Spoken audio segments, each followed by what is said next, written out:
Vous arrivez au bout de la ligne droite à 330 km/h à 4 cm d'un autre pilote, vous êtes conscient que ça peut mal se passer et qu'il faut bien gérer le risque. Objectivement, je ne connais pas un pilote qui a fait 20 ans dans le sport auto, qui n'a pas d'accident durant toutes ces années.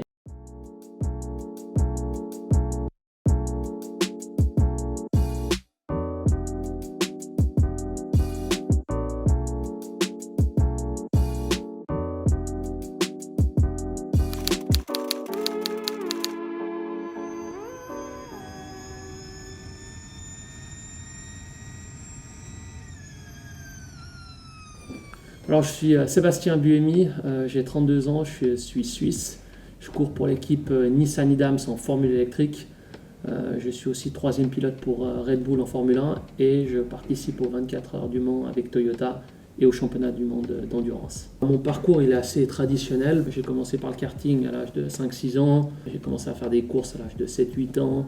J'ai gravi les échelons en karting jusqu'à l'âge de 14 ans. À partir de 15 ans, j'ai fait de la monoplace en Formule BMW, qui était à l'époque la première voiture qu'on pouvait conduire à l'âge de 15 ans. Très rapidement, j'ai été repéré par Red Bull qui m'a inclus dans le programme junior. L'avantage en fait d'avoir trouvé Red Bull, c'est qu'ils m'ont vraiment financé tout le reste de la carrière, donc la partie qui coûte très cher, la Formule BMW, la Formule 3, la Formule 2 et ensuite la F1 à partir de 2009. Depuis là, j'ai fait 3 ans pour l'écurie Toro Rosso qui s'appelle actuellement AlphaTauri. Et depuis 2012, je suis troisième pilote Red Bull et en même temps, voilà, je participe à la Formule électrique et au championnat d'endurance.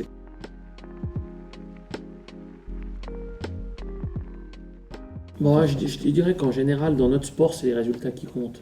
Ici, à un certain moment, si les équipes ne vous veulent pas, parce que vous n'êtes pas assez bon, vous ne pouvez pas participer, même si vous le voulez. Même si vous avez les moyens financiers, vous ne pouvez pas. Donc, je dirais que la clé, c'est d'être compétitif et de le rester. Donc là, moi, j'ai fait des bons résultats.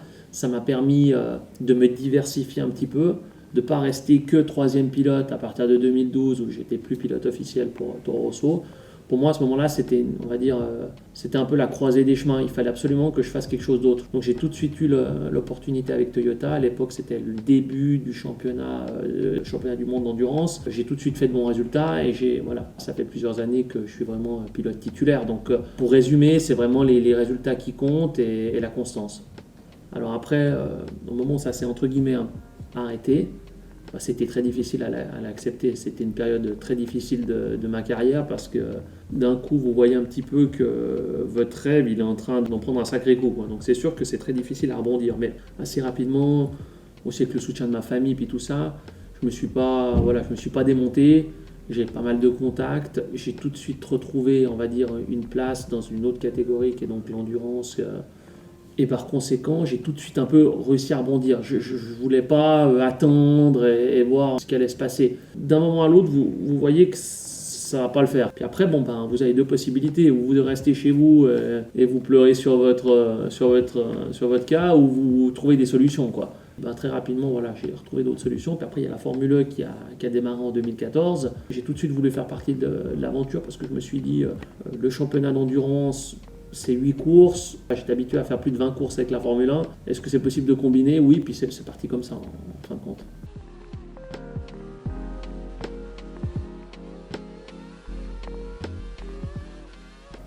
Alors il y en a plusieurs, hein. C'est difficile de trouver un moment. Alors le premier moment, c'est la première fois que je me suis assis dans une Formule 1 parce que ça, c'était mon rêve. Le premier Grand Prix de Formule 1, ça aussi, parce que c'est là que vous réalisez que vous êtes vraiment pilote de Formule 1. Et je termine 7ème de ma première course, je marque des points, donc c'est disons un super début. Puis après, deux autres moments, la première victoire aux 24 heures du Mans, ça a été pour nous extrêmement compliqué parce qu'en 2016, on est tombé en panne dans le dernier tour en étant en tête pendant 23 heures et 57 minutes, donc c'est assez difficile à accepter, surtout que les 24 heures du Mans c'est une fois par année, donc vous travaillez énormément pour une course et dans le dernier tour vous tombez en panne, donc c'est digne d'un scénario de film. Donc là la première victoire c'était assez incroyable parce que ça faisait 7 ans qu'on y allait et qu'on n'arrivait pas à gagner. Et sinon, ben, ma victoire dans le championnat de Formule 1, ça aussi, l'année d'avant, je perds le titre pour 1 point. Cette année-là, je le gagne pour un seul point. Donc ouais, c'était des émotions assez fortes, quoi. Ben, chaque victoire est un peu différente parce que, si vous voulez, il y a énormément de travail derrière une course. Juste avant la course, vous êtes un peu tendu, un peu stressé, confiant, mais vous réalisez quand même tout le travail qui a été mis là derrière. Je veux dire, ici, on n'est qu'une toute petite partie de l'équipe, l'autre partie est à Paris. On a quasiment 100 personnes qui travaillent tous les jours sur la voiture. Vous avez envie de faire bien.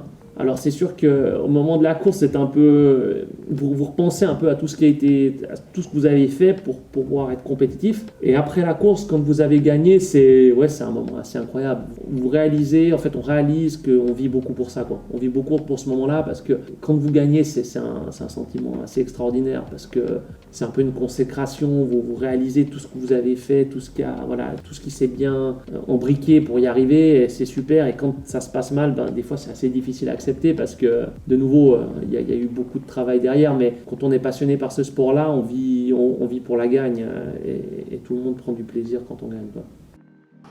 And Sebastian Buemi, with his first win of the season on the streets of New York City, pushes himself, fires himself. Je regarde pas derrière, en fait. Ok, j'ai gagné, c'est super. Mais je me dis toujours que j'aurai le temps, quand je serai à la retraite, de regarder mes coupes et de me dire que c'était bien.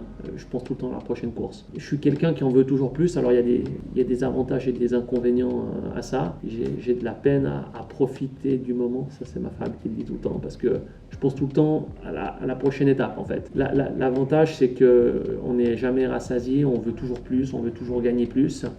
Puis d'un autre côté, ben, des fois ça serait sympa de profiter un peu du moment, quoi. Je me dis que le jour où je ressens le fait que j'ai plus trop envie de me donner, bah, ça sera peut-être le moment d'arrêter, quoi. Mais pour le moment, je me considère, pas forcément au pic, mais vraiment au moment où vous avez l'expérience et vous avez quand même encore la jeunesse d'être très compétitif. About 3/10 down in total on his teammates, and he's in the wall! Sebastian Buemi, championship leader, out of the second free practice session. That's a big one for Buemi.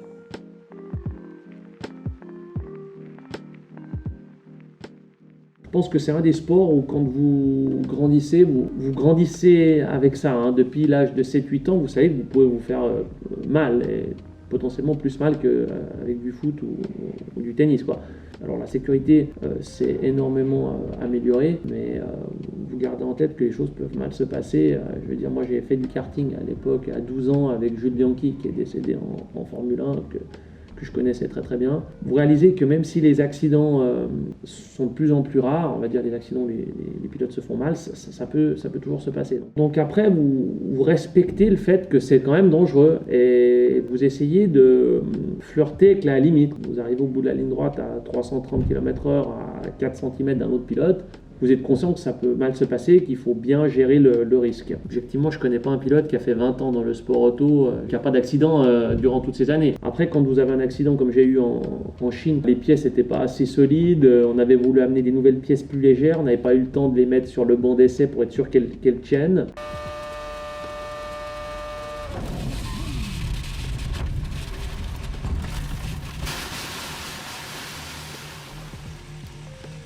Ça s'est cassé, bon ben voilà, je fais partie d'une équipe, ok, je suis mis dans la position centrale, on va dire, ça fait partie de l'équipe. L'idée c'est d'être de plus en plus compétitif, par conséquent des fois on doit prendre des risques et des fois bon ben on se loupe, hein, on fait des erreurs. Mais là dans ce cas-là, on n'a pas le temps de réaliser, ça se passe tellement vite, avant de dire ouf c'est déjà terminé. Bon, heureusement c'était pas grave, mais gardez en tête que les choses elles peuvent quand même mal se passer et ça fait partie du sport, quoi.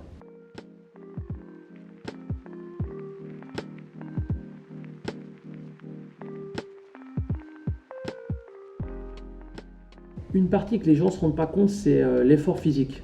Tout le monde pense qu'on est assis dans une voiture et c'est tout, quoi. Ils s'imaginent dans leur voiture à eux et qu'ils conduisent et que c'est facile. La Formule 1, physiquement, c'est extrêmement difficile parce que vous avez tellement de vitesse dans les virages, vous avez tellement de G dans les virages qu'en fait, c'est extrêmement difficile. Et ce qui est difficile, c'est que les gens ne le comprennent pas. Prenez n'importe qui a jamais roulé dans une Formule 1, il ne pourrait pas faire plus que 2 tours. Bon, déjà, il n'arriverait pas à aller vite, mais en plus, il n'arriverait pas à faire plus que 2 tours physiquement parce que sa tête ne tiendrait pas dans les virages. Et ça, c'est, je trouve, une partie qui est complètement sous-estimée. En tout cas, les gens ne se rendent pas compte. Mais c'est pas de leur faute. C'est juste que si on n'a jamais eu l'expérience de pouvoir se rendre compte, on peut pas comprendre. Et puis après, peut-être aussi, c'est le travail qu'il y a en amont. C'est la grosseur des équipes. Je veux dire, en Formule 1, aujourd'hui, vous avez Mercedes, ils sont quasiment 2000 personnes pour faire rouler 2 voitures durant le week-end. La complexité qu'il y a là derrière. Et aussi, peut-être, malheureusement, c'est un mal pour un bien, c'est que les gens ne se rendent pas compte à quel point la voiture est importante dans le sport auto. Mais c'est peut-être même bien, parce que ça perdrait peut-être trop d'intérêt si les gens savaient que la voiture était aussi importante pour le résultat final.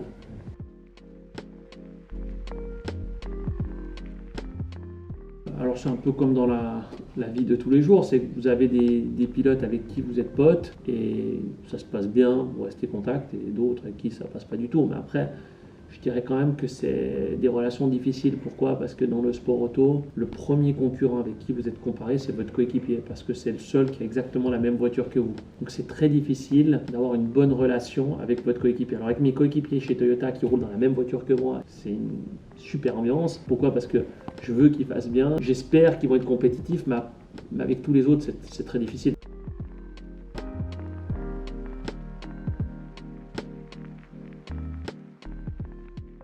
C'est pas facile parce que quand vous avez gravi les échelons, en fait vous remarquez à quel point c'est complexe, puis à quel point la probabilité elle est très très petite que vous réussissiez à arriver en Formule 1. Donc c'est pas facile de trouver les mots entre le motiver, mais d'un autre côté être réaliste, puis lui expliquer que la probabilité elle est très très basse. Après, ce qui est difficile dans notre sport, par exemple au niveau de l'éducation, c'est très difficile. Vous faites du tennis, vous faites du foot, vous pouvez quand même aller facilement à l'école, vous pouvez facilement aujourd'hui combiner, on va dire, votre sport avec les études. Là, dans le sport auto, ce qui est très difficile, si vous voulez, c'est que vous ne faites pas de l'entraînement tout le temps sur le même circuit. Nous, on fait que de voyager.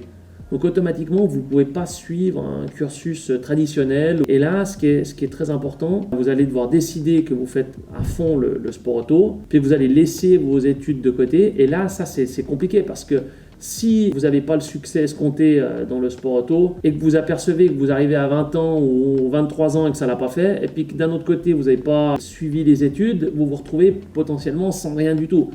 Donc c'est là que c'est plus compliqué qu'un autre sport. Donc ce qu'il faut, c'est être relativement réaliste. L'objectif, comme j'ai dit, c'est d'avoir ces 3 critères. C'est le talent, le travail et le soutien financier. Parce que sinon, c'est extrêmement compliqué d'y arriver. Il faut des moyens financiers. Ça, c'est le plus difficile à trouver parce que aujourd'hui, les budgets requis pour faire de la monoplace sont tellement élevés que si vous n'êtes pas aidé par une structure comme Red Bull ou d'autres types de junior team ou que votre famille a vraiment beaucoup d'argent, c'est très difficile de gravir les échelons, même si vous avez beaucoup de talent et que vous êtes très bon. Après, il faut de la persévérance, je pense, dans chaque sport. Aujourd'hui, c'est difficile, le niveau il est très haut. Ou vous êtes à fond dedans, vous pensez sport auto du matin au soir, ou vous n'y arrivez pas, quoi. Je connais personne qui arrive à faire ça à mi-temps et quand même y arriver.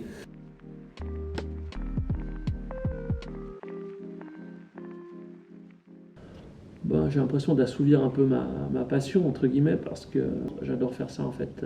Voilà, je suis parti un mois entre novembre et décembre, donc je n'ai pas vu ma famille, mes enfants pendant un mois, ce qui était très très long. Après, j'ai passé 2 semaines et demie avec eux, c'était super, vraiment. Et là, hier, je venais ici, j'étais super content de venir là, vraiment. J'ai pas l'impression que c'est vraiment un travail. Je le prends plus comme une passion, et par conséquent, je prends du plaisir à faire ce que je fais. Ouais. J'estime que ça va être très difficile d'aller travailler tous les jours si on n'aime pas ce qu'on fait. Donc, le premier truc, c'est d'être réaliste et de trouver quelque chose qui nous convient et avec quoi on a du plaisir de se lever le matin et d'aller de l'avant et de bosser et qu'on n'attend pas simplement 17 heures et la fin du mois pour être payé. Si vous prenez du plaisir, vous n'aurez aucun problème à en faire un peu plus, à vous donner un peu plus, à avoir du succès, quoi.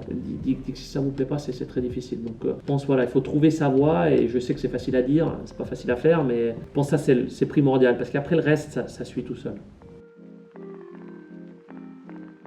C'est un moment un peu difficile pour tout le monde parce que vous avez l'économie qui souffre énormément. C'est un petit peu stressant pour toute l'industrie. Alors il y a plein d'industries pour lesquelles c'est très difficile, mais Rien que pour nous, parce que nous, on a besoin de faire des courses, on a besoin d'avoir du public. On se dit, est-ce que ça va continuer? Est-ce que les constructeurs vont pas tous s'arrêter parce que justement, ils vendent moins de voitures, donc il y a moins de budget? Est-ce que le championnat va pouvoir bien reprendre? Est-ce que les sponsors vont rester? Parce qu'automatiquement, s'il n'y a pas de spectateurs, il n'y a pas de course, ben, les sponsors vont pas rester. Donc, c'est un petit peu un moment de pas mal d'incertitudes. Et après, on réalise qu'en fait, on ne peut pas faire grand-chose. Donc, voilà, j'essaie de me concentrer sur ce que je fais. On sait maintenant que notre première course, elle sera à Riyad le 26 février, 26 et 27 février. Je pense à ça, j'essaie de ne pas penser au reste, de penser un peu à ma famille, d'être sûr que voilà, quand on pourra faire une course, ben, je serai prêt et au mieux de mes capacités.